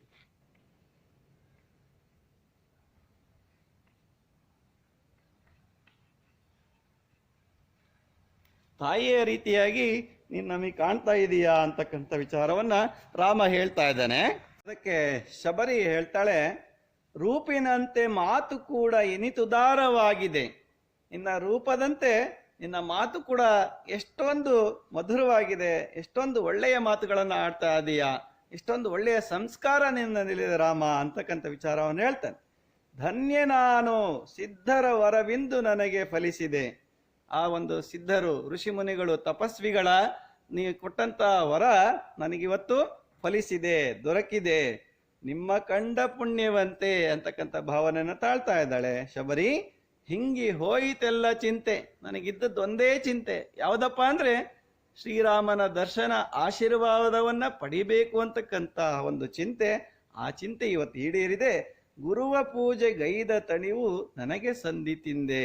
ಆ ಗುರುಗಳ ಒಂದು ಪೂಜೆಯನ್ನ ಮಾಡಿದಂತಹ, ಶ್ರೀರಾಮನ ಒಂದು ಜಪ ತಪವನ್ನ ಮಾಡಿದಂತಹ ನನಗೆ ಈ ಒಂದು ತಣಿವು ಅಂದ್ರೆ ತೃಪ್ತಿ ನನಗೆ ಇವತ್ತು ಸಂದಿದೆ, ಇವತ್ತು ದೊರಕಿದೆ, ಇವತ್ತು ಲಭಿಸಿದೆ ಅಂತಕ್ಕಂಥ ವಿಚಾರವನ್ನ ಇಲ್ಲಿ ಶಬರಿ ಹೇಳ್ತಾ ಇದ್ದಾಳೆ. ಅದಕ್ಕೆ ರಾಮ ಹೇಳ್ತಾನೆ, ಇಂಥ ಶಿಷ್ಯ ಅರ್ತಿ ಪಡೆದ ನಿನ್ನ ಗುರುಗಳೆಂಥರೋ, ಇಂಥ ಶಿಷ್ಯ ಅರ್ತಿ ಪಡೆದಂತಹ, ನಿನ್ನ ಇಂಥ ಶಿಷ್ಯೆಯ ಪ್ರೀತಿಯನ್ನ ಪಡೆದಂತಹ, ಅರ್ತಿ ಅಂದ್ರೆ ಪ್ರೀತಿ,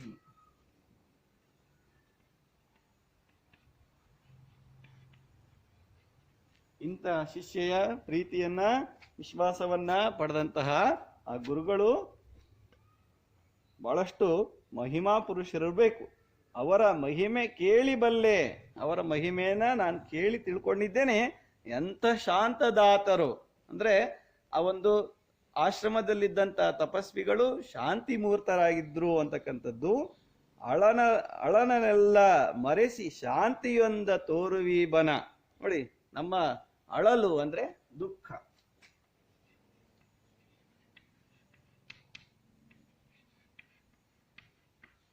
ಆ ದುಃಖವನ್ನೆಲ್ಲ ಮರೆಸಿ ಶಾಂತಿಯೊಂದನ್ನೇ ತೋರುವ ಈ ಬನ, ಬನ ವನ ತತ್ಸಮ ತದ್ಭವ ಆಗುತ್ತೆ. ಶಾಂತಿಯನ್ನ ತೋರ್ತಕ್ಕಂಥ ಈ ವನದಲ್ಲಿ ಸ್ವಚ್ಛಂದವಾದ ಪರಿಸರದಲ್ಲಿ ಹಾರುವ ಹಕ್ಕಿಗಳ ನಡುವೆ, ಗಿಡ ಮರಗಳ ನಡುವೆ, ಉದ್ಯಾನದ ವನದ ನಡುವೆ ಈ ಒಂದು ಪುಣ್ಯವಾದಂತಹ ಸ್ಥಳದಲ್ಲಿ ನಾವಿದ್ದೀವಿ. ಆ ಒಂದು ಶಾಂತಿಯನ್ನ ತೋರ್ತಕ್ಕಂಥ ಈ ಬನ, ಇದರ ನಡುವೆ ಪ್ರೇಮ ಶುದ್ಧಿ ನೀನು. ಅಂದ್ರೆ ನಿನ್ನ ಮನಸ್ಸು ಶುದ್ಧಿಯಾಗಿದೆ, ಅಂತರಂಗ ಶುದ್ಧಿಯಾಗಿದೆ, ಬಹಿರಂಗ ಶುದ್ಧಿಯಾಗಿದೆ. ಈ ಒಂದು ಶುದ್ಧವಾದಂತ ಮನಸ್ಸುಳ್ಳವಳ ಜೊತೆಗೆ ನಾವಿದ್ದೀವಿ. ಆ ಒಂದು ಸುದಿನ ಇವತ್ತು ಒಳ್ಳೆಯ ದಿನ ಅಂತಕ್ಕಂಥ ಭಾವನೆಯನ್ನ ಇಲ್ಲಿ ರಾಮ ತಾಳ್ತಾ ಇದ್ದಾನೆ. ಶಬರಿ ಹೇಳ್ತಾಳೆ, ನನ್ನ ಪೊಗಳಲೇಕೆ ರಾಮ ಎಲ್ಲ ಅವರ ಕರುಣೆ. ನನ್ನನ್ನು ಯಾಕಪ್ಪ ಹೊಗಳ್ತೀಯ? ಹೊಗಳು ಹೊಗಳು ಸಮತದ್ಭವ.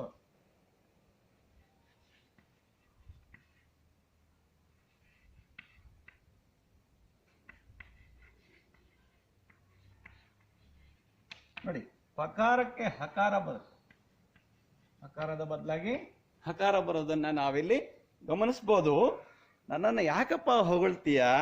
ನನ್ನ ಒಂದು ದೊಡ್ಡಸ್ತಿಕೆ ಏನೂ ಇಲ್ಲ ಇಲ್ಲಿ, ಎಲ್ಲ ಅವರ ಕರುಣೆ. ನಮ್ಮ ಗುರು ಹಿರಿಯರು ಹಾಕಿಕೊಟ್ಟಂತ ಮಾರ್ಗದರ್ಶನ, ಅವರು ಕೊಟ್ಟಂತಹ ಸಂಸ್ಕಾರ, ಅವರು ಕೊಟ್ಟಂತಹ ಸಂಸ್ಕೃತಿ, ನಡೆ ನುಡಿ, ಆಚಾರ ವಿಚಾರಗಳ ಒಂದು ದಿಸೆಯಿಂದ ನಾನು ಈ ಮಟ್ಟಕ್ಕೆ ಬಂದಿದ್ದೇನೆ. ಎಲ್ಲ ಅವರ ಕರುಣೆ. ಅವರು ನನ್ನ ಮೇಲೆ ಕರುಣೆಯನ್ನ ತೋರಿಸಿದ್ದಕ್ಕೆ, ಅವರು ನನ್ನ ಸಂಸ್ಕೃತಿಯನ್ನ ಕಲಿಸಿದ್ದಕ್ಕೆ, ಆಚಾರ ವಿಚಾರಗಳನ್ನ ಕಲಿಸಿದ್ದಕ್ಕೆ ನಾನು ಈ ಮಟ್ಟಕ್ಕೆ ಬೆಳಿಲಿಕ್ಕೆ ಸಾಧ್ಯ ಆಗಿದೆ. ನೀವಿಲ್ಲಿಗೆ ಪಾದ ಬೆಳೆಸಿ ನನ್ನ ಕಂಡ ಕರುಣೆ. ನೀವು ಇಲ್ಲಿ ತನಕ ಬಂದು ನನಗೆ ದರ್ಶನವನ್ನ ನೀಡಿದಂತಹ ನನ್ನ ಒಂದು ಕರುಣೆಯಿಂದ ಇಲ್ಲಿ ತನಕ ಬಂದಿದ್ದೀರಿ. ಆ ಒಂದು ಪುಣ್ಯ ನನಗಿದೆ. ನೀವು ಬಹಿರಿ, ನೀವು ಬರ್ತೀರಾ, ನಿಮ್ಮ ಕಾಣೆ ನಲ್ಮೆಯಹುದು ಎಂದು ನಿಮ್ಮನ್ನ ನಾನು ದರ್ಶನವನ್ನ ಮಾಡ್ತೀನಿ. ಆ ಒಂದು ನಲ್ಮೆ, ಆ ಒಂದು ಪ್ರೀತಿ, ವಿಶ್ವಾಸ, ನಂಬಿಕೆ ಮತ್ತು ಗೌರವ ಭಾವನೆಯಿಂದ ಸ್ಮರಿಸಿದ್ದಕ್ಕೆ ನೀವು ಕೂಡ ಇಲ್ಲಿ ನನಗೆ ಲಭಿಸಿದ್ರಿ, ದರ್ಶನವನ್ನ ಕೊಟ್ರಿ, ನನ್ನ ಒಂದು ಜನ್ಮ ಸಾರ್ಥಕ ಆಗುವಂತ ರೀತಿಯಲ್ಲಿ ಮಾಡಿದ್ರಿ. ಸಿದ್ಧರವರೆದ ಮಾತು ನನಗೆ ಸಿದ್ಧಿಯಾಯಿತೆಂದು ಆ ಋಷಿಮುನಿಗಳು ನನಗೆ ಹೇಳ್ದಂತಹ ಮಾತು ಇವತ್ತು ಸತ್ಯ ಆಯಿತು ಅಂತಕ್ಕಂಥ ವಿಚಾರವನ್ನ ಇಲ್ಲಿ ಹೇಳ್ತಾರೆ.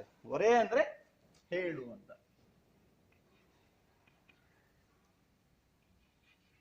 ಸಿದ್ಧರು ಅಂದ್ರೆ ತಪಸ್ವಿಗಳು, ಋಷಿಗಳು ಹೇಳ್ದಂತಹ ಆ ಒಂದು ಮಾತು ಇವತ್ತು ಸತ್ಯ ಆಯಿತು, ಸಿದ್ಧಿ ಆಯಿತು, ನನಗೆ ಪ್ರಾಪ್ತಿ ಆಯಿತು ಅಂತಕ್ಕಂಥ ವಿಚಾರ ಹೇಳ್ತಾರೆ. ಅದಕ್ಕೆ ಮತ್ತೆ ಹಾಡುಗಳು, ಕೋಟಿ ಕರಗಳೆಂ ರವಿ ಎತ್ತಿರುವಿ ನೀಲದಾಚೆ ಕಮನ. ನೋಡಿ, ಕೋಟಿ ಕರಗಳಿಂದ ಆ ರವಿ ಅಂದ್ರೆ ಸೂರ್ಯ ಎತ್ತಿ ಹಿಡ್ದಿರ್ತಕ್ಕಂತಹ ಆ ನೀಲದ ಆಚೆ ಅಂದ್ರೆ ಗಗನದ ಕಡೆಗೆ ಅಂದ್ರೆ ನಾನು ಮಾಯವಾಗುವಂತಹ ಮುಕ್ತಿಯನ್ನ ಪಡೆಯುವ ಒಂದು ದಿಕ್ಕಿನಲ್ಲಿ ಇಲ್ಲಿ ವಿಚಾರವನ್ನು ಹೇಳ್ತಿದ್ದಾಳೆ. ನನಗೆ ಈ ಮಾಯೆಯ ಆಚೆ ಪಯಣ, ಮುಕ್ತಿಯನ್ನ ಪಡಿಬೇಕು ಅಂತಕ್ಕಂಥದ್ದು. ಹಾರ ಬಯಸಿನಿ ಹಕ್ಕಿಗಳಂತೆ, ಹಕ್ಕಿ ಪಕ್ಷಿಗಳು ಹೇಗೆ ಆ ಆಕಾಶದಲ್ಲಿ ಸ್ವಚ್ಛಂದವಾಗಿ ಹಾರಾಟವನ್ನ ಮಾಡ್ತಾರಲ್ಲ, ಹಾಗೆ ನನ್ನ ಪ್ರಾಣವು ಕೂಡ ಹಾರಾಟವನ್ನ ಮಾಡಿ ಆ ಒಂದು ಮಾಯೆಗೆ ಸೇರ್ಕೋಬೇಕು. ತೇಲ ಬಯಸಿನಿ ಬಿಳಿ ಮುಗಿಲಂತೆ, ಆ ಒಂದು ಗಗನದಲ್ಲಿರ್ತಕ್ಕಂಥ ಬಿಳಿ ಮುಗಿಲು ಹೇಗೆ ಸ್ವಚ್ಛಂದವಾಗಿ ತೇಲ್ತಾವಲ್ಲ, ಆ ರೀತಿಯಾಗಿ ನನ್ನ ಒಂದು ಜೀವವು ಕೂಡ ತೇಲ್ಬೇಕು. ಕೋಟಿ ಕರಗಳಿಂ ರವಿ ಎತ್ತಿರುವಿ ನೀಲದಾಚೆ ಗಮನ, ನನಗೆ ಮಾಯೆಯಾಚೆ ಪಯಣ ಅಂತ ಹಾಡ್ತಾಳೆ. ರಾಮ ಹೇಳ್ತಾನೆ ಅದಕ್ಕೆ, ಮಾತೆಯ ತೆರ ನೀನೆಮ್ಮನು ಆಧರಿಸುತ್ತ ಬಳಿಕಿ ತೆರ ನುಡಿಯೇ ತಾಯಿ, ನಿನಗೀ ಬಗೆ ಸರಿಯೇ ಅಂತ ಹೇಳ್ತಾನೆ. ಮಾತೆಯ ತರ ತಾಯಿಯ ರೀತಿಯಲ್ಲಿ ನಮ್ಮನ್ನ ಆಧರಿಸಿ ಆತಿಥ್ಯವನ್ನ ಮಾಡಿ ಸತ್ಕಾರವನ್ನ ಮಾಡಿ ಈ ರೀತಿಯಾದಂತ ಮಾತನ್ನ ಹೇಳ್ಬೋದಾ, ಆನಂತರ ಈ ರೀತಿಯಾದ ಮಾತನ್ನ ಹೇಳ್ಬೋದಾ, ಹೇಳೋದು ಸರಿನಾ ಅಂತಕ್ಕಂಥ ವಿಚಾರ ಹೇಳ್ತದೆ. ನಿನಗೀ ಬಗೆ ಸರಿಯೇ, ನಿನ್ನ ಒಂದು ಮನಸ್ಸಿನ ಸ್ಥಿತಿ ಈ ಒಂದು ವಿಚಾರ ಹೇಳ್ತಿರ್ತಕ್ಕಂಥ ರೀತಿ ಸರಿನಾ ಅಮ್ಮ? ಈಗ ನೀ ಯಾವ ಥರ ನಮಗೆ ಬಹಳಷ್ಟು ನೋವನ್ನು ಉಂಟು ಮಾಡ್ತಾ ಇದೀಯಾ ಅಂತಕ್ಕಂಥ ವಿಚಾರವನ್ನು ರಾಮ ಹೇಳ್ತಾನೆ. ಅದಕ್ಕೆ ಶಬರಿ ಹೇಳ್ತಾಳೆ, ಪುಣ್ಯಲೋಕ ದೊರೆಯಲೆಂದು ಹರಕೆ ಈಡೇನಗೆ, ನನ್ನ ಜೀವನದಲ್ಲಿ ಇದ್ದಂಥ ಒಂದೊಂದು ಬಯಕೆ ಈಗ ಈಡೇರಿದೆ, ನನಗೆ ಪುಣ್ಯಲೋಕ ಪಡೀಲಿ ಅಂದ್ರೆ ನಾನು ಸ್ವರ್ಗ ಲಭಿಸ್ಲಿ ಅಂತಕ್ಕಂಥ ಒಂದೇ ಒಂದು ಹರಕೆಯನ್ನ ಆಶೀರ್ವಾದವನ್ನ ಮಾಡು ಅಂತಕ್ಕಂಥ ವಿಚಾರವನ್ನ ಇಲ್ಲಿ ಶಬರಿ ಹೇಳ್ತಾಳೆ. ಅದಕ್ಕೆ ರಾಮ ಹೇಳ್ತಾ ಇದ್ದಾನೆ, ಇನಿತು ಪ್ರಿಯವ ಗೈದ ನಿನಗೆ ಸಾವೇ ನಮ್ಮ ಕಾಣ್ಕೆ. ಇನಿತು ಅಂದ್ರೆ ಇಷ್ಟು, ಇನಿತು ಅಂದ್ರೆ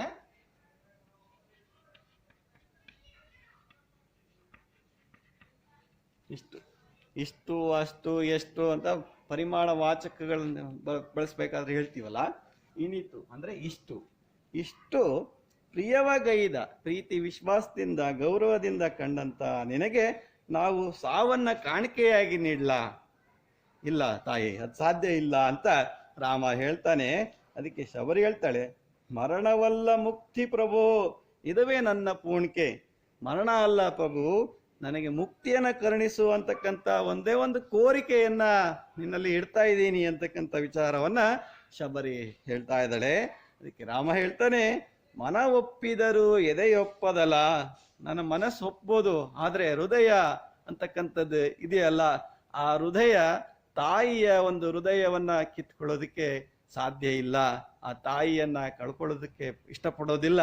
ಹಾಗಾಗಿ ನನಗೆ ಮನಸ್ಸಿಲ್ಲ, ಮನಸ್ಸು ಒಳ್ಳೆ ಅಂತದೆ ಅಂತಕ್ಕಂಥ ವಿಚಾರ ಹೇಳ್ತಾ ಇದ್ದಾನೆ.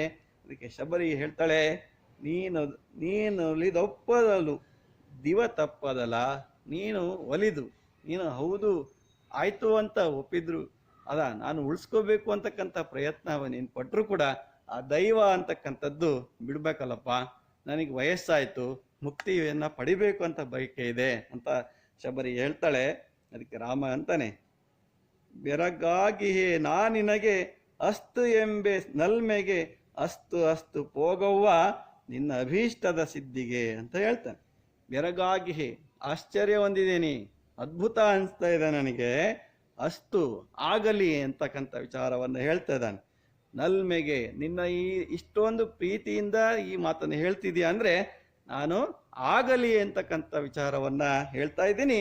ಆಯ್ತು ಪೋಗಮ್ಮ, ಪೋಗವ್ವ ಅಂದ್ರೆ ಹೋಗಮ್ಮ ಅಂತಕ್ಕಂಥ ನಿನ್ನ ಅಭೀಷ್ಟದ ನಿನ್ನ ಮನಸ್ದ ಇಚ್ಛೆಯಂತೆ ನೀನು ಆ ಒಂದು ದೈವ ಲೋಕವನ್ನ ಸೇರ್ಕೋ ಅಂತಕ್ಕಂಥ ಒಂದು ವಿಚಾರವನ್ನ ರಾಮ ಹೇಳ್ತಾನೆ. ಅದಕ್ಕೆ ಶಬರಿ ಹೇಳ್ತಾಳೆ, ನಮೋ ನಮೋ ನಿಮಗೆ ನಮೋ, ನಿಮ್ಮೆಲ್ಲರಿಗೂ ನಮಸ್ಕಾರ ಮಾಡ್ತಾ ಇದ್ದೀನಿ, ನಿಮ್ಮೆಲ್ಲರಿಗೂ ಕೂಡ ಆಶೀರ್ವಾದವನ್ನ ಪಡಿತಕ್ಕಂಥ ಶಕ್ತಿಯನ್ನ ಕರುಣಿಸುವಂತಕ್ಕಂಥದ್ದನ್ನ ಕೇಳ್ತಾ ಇದ್ದೀನಿ. ಬನಕ್ಕೆ ನಮೋ, ಮಲೆಗೆ ನಮೋ.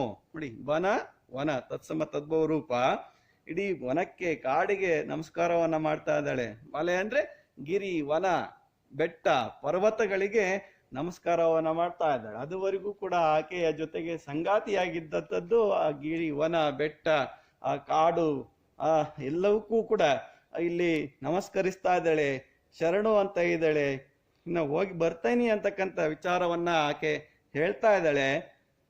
ಅಲ್ಲಿ ವೇದಿಯಲ್ಲಿ ಉದ್ದೀಪ್ತವಾದಂಥ ಅಗ್ನಿಯನ್ನ ಬಲವೊಂದು ಹಾಡುತ್ತಾ ಪ್ರವೇಶಿಸುತ್ತಾಳೆ.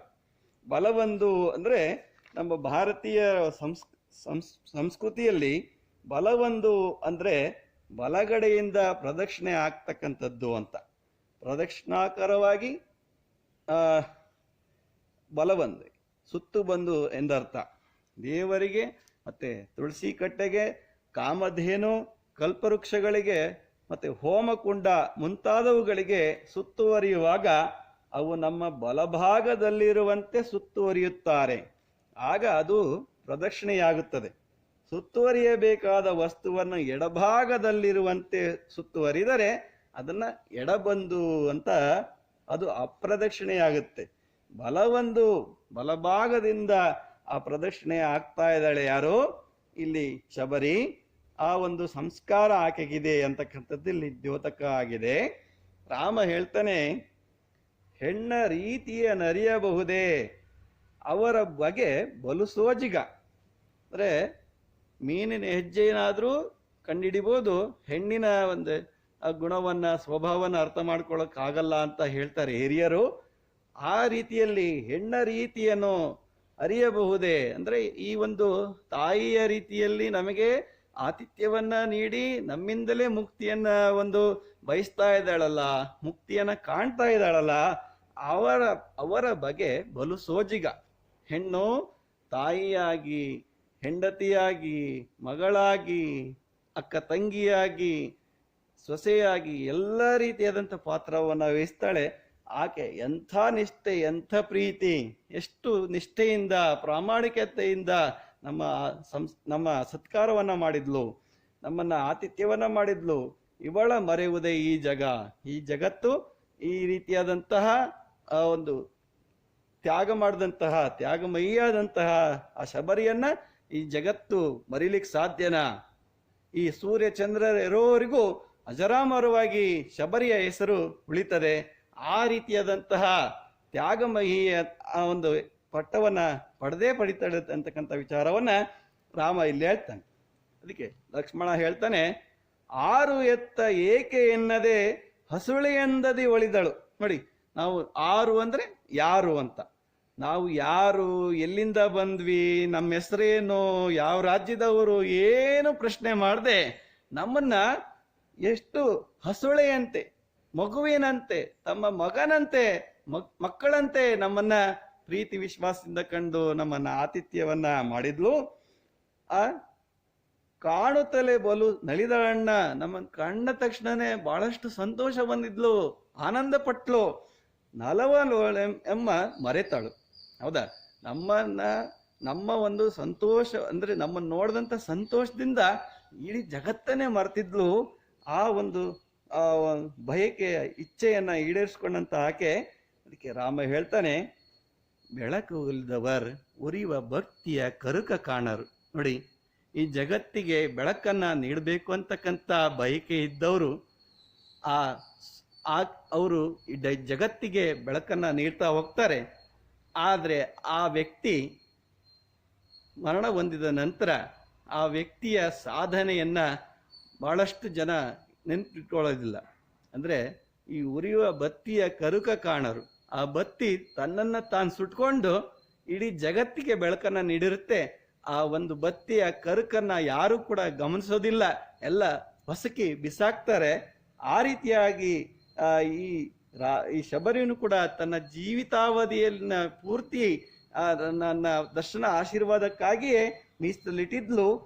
ಆಕೆಯ ಗುಣ ಸ್ವಭಾವ, ಆಕೆಯ ವ್ಯಕ್ತಿತ್ವ ಎಲ್ಲರೂ ಕೂಡ ನೆನ್ಪಿಡ್ಕೋಬೇಕಾದಂಥದ್ದೇ ಅಂತಕ್ಕಂಥ ವಿಚಾರವನ್ನು ಹೇಳ್ತಾನೆ ಲಕ್ಷ್ಮಣ.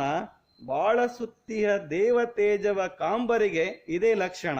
ಈ ಬಾಳು ಅಂದ್ರೆ ಈ ಜೀವನವನ್ನ ಅರ್ಥ ಮಾಡ್ಕೋಬೇಕು ಜೀವನದಲ್ಲಿ ಯಶಸ್ಸನ್ನ, ಜೀವನದಲ್ಲಿ ಸಾರ್ಥಕತೆಯನ್ನ ಪಡಿಬೇಕು ಅಂತಕ್ಕಂಥ ವ್ಯಕ್ತಿಗಳಿಗೆ ಇದೇ ಒಂದು ನಿದರ್ಶನ, ಮಾದರಿಯಾಗಿ ತಗೋಬೇಕು ಅಂತಕ್ಕಂಥ ವಿಚಾರವನ್ನ ಇಲ್ಲಿ ರಾಮ ಸೂಕ್ಷ್ಮವಾಗಿ ಲಕ್ಷ್ಮಣನಿಗೆ ಹೇಳ್ತಾನೆ. ಅದಕ್ಕೆ ಲಕ್ಷ್ಮಣ ಹೇಳ್ತಾನೆ, ಅಸುರ ನೆಡರಿಂ ಕಾದು ತನ್ನೆಡೆಗೆಮ್ಮ ಸೆಳೆದಿ ಅರ್ತಿಗೆ. ಅಸುರ ಆ ರಾಕ್ಷಸ ಅಂದ್ರೆ ಧನು ಎಂಬವನು ಹಿಂದಿನ ಜನ್ಮದಲ್ಲಿ ಒಂದು ಶಾಪಕ್ಕೊಳಗಾಗಿ ಅವನು ರಾಕ್ಷಸನಾಗಿದ್ನಲ್ಲ, ಆ ರಾಕ್ಷಸನ ಜೊತೆಗೆ ಕಾದಾಡಿ ಆ ರಾಕ್ಷಸನಿಗೆ ಮುಕ್ತಿ ಪಡೆದ ಮೇಲೆ ಆತ ಈ ಮತಂಗಾಶ್ರಮಕ್ಕೆ ಹೋಗಲು ಹೇಳಿದ್ದು ತಾನೆ. ಆ ಒಂದು ಹಿನ್ನೆಲೆಯಲ್ಲೇ ಹೇಳ್ತಾ ಇದ್ದಾನೆ, ಆಕೆ ತನ್ನ ಒಂದು ಕಡೆಗೆ ಸೆಳ್ಕೊಂಡ್ಲು ನಮ್ಮನ್ನ. ಆ ಒಂದು ಅರ್ತಿಗೆ, ಆ ಒಂದು ಪ್ರೀತಿಗೋಸ್ಕರ ಏನೇ ನಂಬೇನು ಅಣ್ಣ, ಆಕೆಯ ಒಂದು ನಮ್ಮನ್ನೇ ಕಾಣಬೇಕು ಅಂತಕ್ಕಂಥ ಆತರ ಇತ್ತಲ್ಲ, ಶ್ರೀರಾಮನ ದರ್ಶನ ಮಾಡಬೇಕು ಅಂತಕ್ಕಂಥ ಕಾತುರತೆ ಇತ್ತಲ್ಲ, ಒಂದು ನಂಬಿಕೆ ಇತ್ತಲ್ಲ, ಪ್ರೀತಿ ವಿಶ್ವಾಸ ಗೌರವ ಇತ್ತಲ್ಲ ಅಣ್ಣ, ಇಂತೆಯೇ ನೆನೆಯುತ್ತಾ ಇರಬಹುದು ಅತ್ತಿಗೆ. ಈಕೆ ನಮ್ಮನ್ನ ಯಾವ ತರ ನೆನ್ಸ್ಕೊಳ್ತಾ ಇದ್ಲು, ಬರುವಿಕೆಗೆ ಕಾಯ್ತಾ ಇದ್ಲು, ಹಾಗೇನೆ ನಮ್ಮ ಅತ್ತಿಗೆ ಆದಂತ ಸೀತಾಮಾತೆನೂ ಕೂಡ ಆಕೆನೂ ಕೂಡ ನಮ್ಮ ಬರುವಿಗಾಗಿ ಕಾದು ಕಾದು ಕಾತರಿಸ್ತಾ ಇರ್ಬೋದಲ್ವಾ ಅಂತಕ್ಕಂಥ ವಿಚಾರವನ್ನ ಇಲ್ಲಿ ಲಕ್ಷ್ಮಣ ಹೇಳ್ತಾನೆ. ಹಾಗೆ ಹೇಳ್ತಾನೆ, ರಾಮ ಇರಬಹುದು ಸೀತೆ ಪ್ರಿಯ ಪ್ರಿಯೆ ಚಂದ್ರಾನನೆ ಅಂತಕ್ಕಂಥ ವಿಚಾರವನ್ನ ಇಲ್ಲಿ ನೆನ್ತಾ ಇದ್ದಾನೆ. ಭಾವೋದ್ವೇಗಕ್ಕೆ ಒಳಗಾಗ್ತಾ ಇದ್ದಾನೆ. ಇರಬಹುದು ಹೌದೌದು ಇರಬಹುದು. ಪ್ರಿಯೆ ಚಂದ್ರಾನನೆ, ಚಂದ್ರನಂತೆ ಮುಖವುಳ್ಳವಳು ಯಾರೋ ಅವಳೇ ಚಂದ್ರಾನನೆ. ಚಂದ್ರಾನನೆ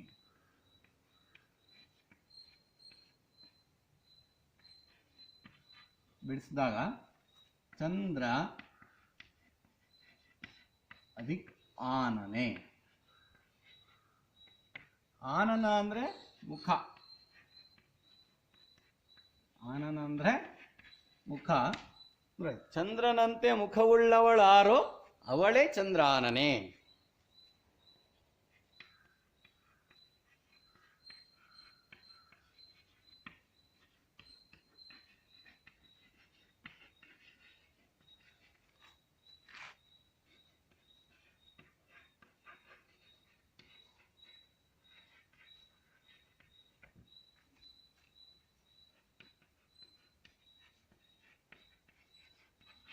ಅಂದ್ರೆ ಸೀತೆ ಅಂತ ಅರ್ಥ ಬರುತ್ತೆ. ಚಂದ್ರನಂತೆ ಮುಖವುಳ್ಳವರು ಯಾರು ಅಂದ್ರೆ ಸೀತೆ ಅಂತೇಳಿ, ಆ ಸೀತೆಯನ್ನ ಚಂದ್ರಾನನೆ ಅಂತಕ್ಕಂಥ ಒಂದು ಸಂಬೋಧನೆಯನ್ನ ಮಾಡ್ತಾ ಇದ್ದಾನೆ. ಇಲ್ಲಿ ಬಹುವ್ರೀಹಿ ಸಮಾಸಕ್ಕೆ ಉದಾಹರಣೆ ಆಗುತ್ತೆ.